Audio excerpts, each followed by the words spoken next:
So that's all I have for you to, I was gonna say, I guess F wasn't a great example, and it's just great creativity. It's great to bounce ideas off of each other.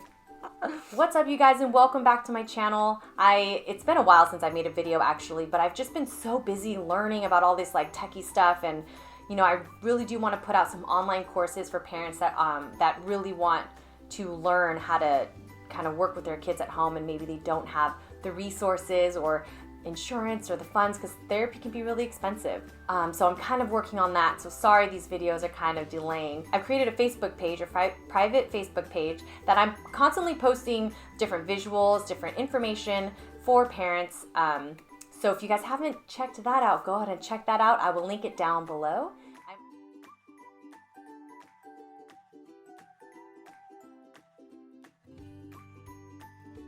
Hi, I'm Lindsay Nataki, pediatric speech-language pathologist, and I'm here today to help you work on speech and language at home. Today, I want to talk about apraxia, or childhood apraxia of speech.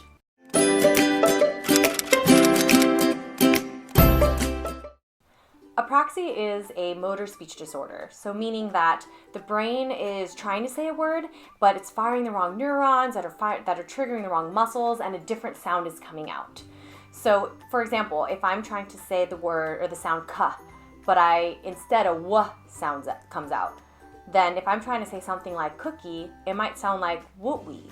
What makes apraxia of speech different than a lot of other speech sound disorders is that the errors are inconsistent. So sometimes when I'm trying to say "k," a "w" comes out, and other times when I'm trying to say "k," a "t" comes out, which means cookie might sound like "wooty" on one day, and then something completely different on another day.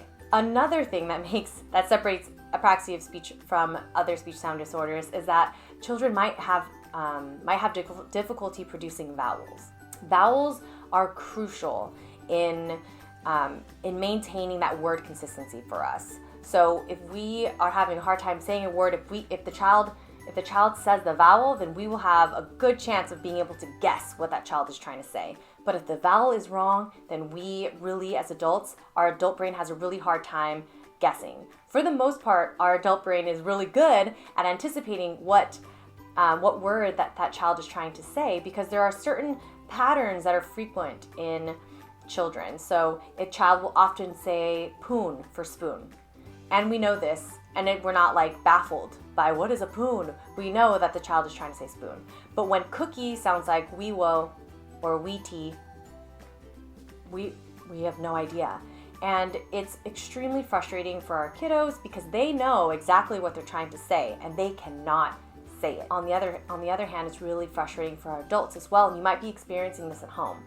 It can feel like your heart is breaking for your kids. I know mine do, but there are some things that you can help at home. Since the problem is a motor speech problem, and that motor pathway, I've told you guys this before, we really have to work on that motor pathway. Since that motor pathway is kind of firing all over the place, we really want the repetition to be high. So we want a lot of practice.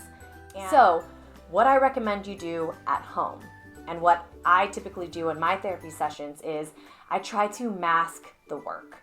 So the kids know that what we're working on is hard and it's going to be work. But if I add a song to it, or if we're dancing, or if we're adding some kind of element of fun into it, then it's not so bad.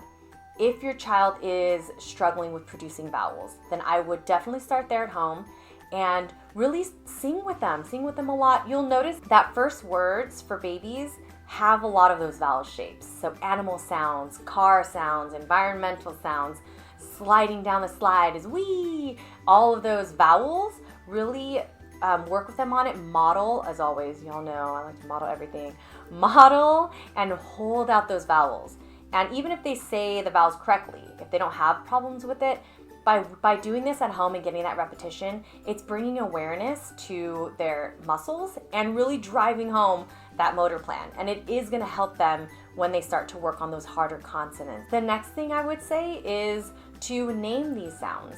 If your child does not know the alphabet yet, like let's say they're really young, then you can name the sounds, like a k sound can be your cookie sound, or you can name it like it's your back sound. So placement cues is really helpful for kids with apraxia of speech, and modeling it, you getting down on their level so they could see you, and look, the k is in the back of your throat. That's your throaty sound. My third tip is role reversal.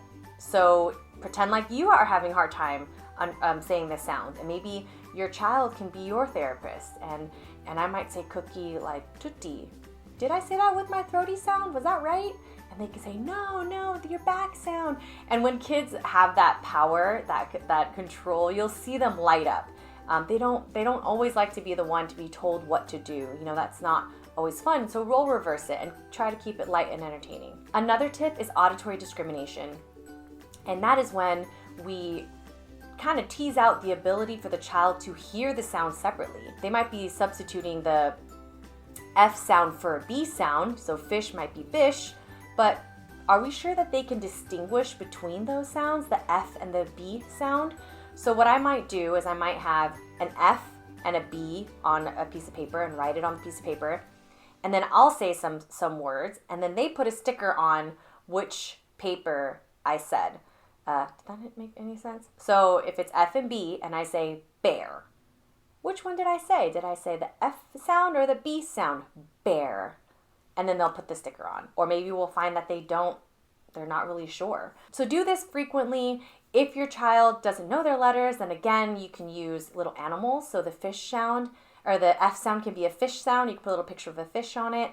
And the B sound can be a ball, right? So they can kind of match those sounds together. And again, I'm working on the initial consonants, initial parts of the word, beginning, not the end. That's really for the later, older kids. But if you have an older kid that is struggling with those sounds, and you can also bring attention to the end of the sound and say, let's focus on the sound at the end. What does that sound like? Here is a picture, a nice little developmental chart of the speech sounds and what ages that they come in at. This was updated in 2019 on ASHA, which is our American Speech and Hearing Association. It's our national board.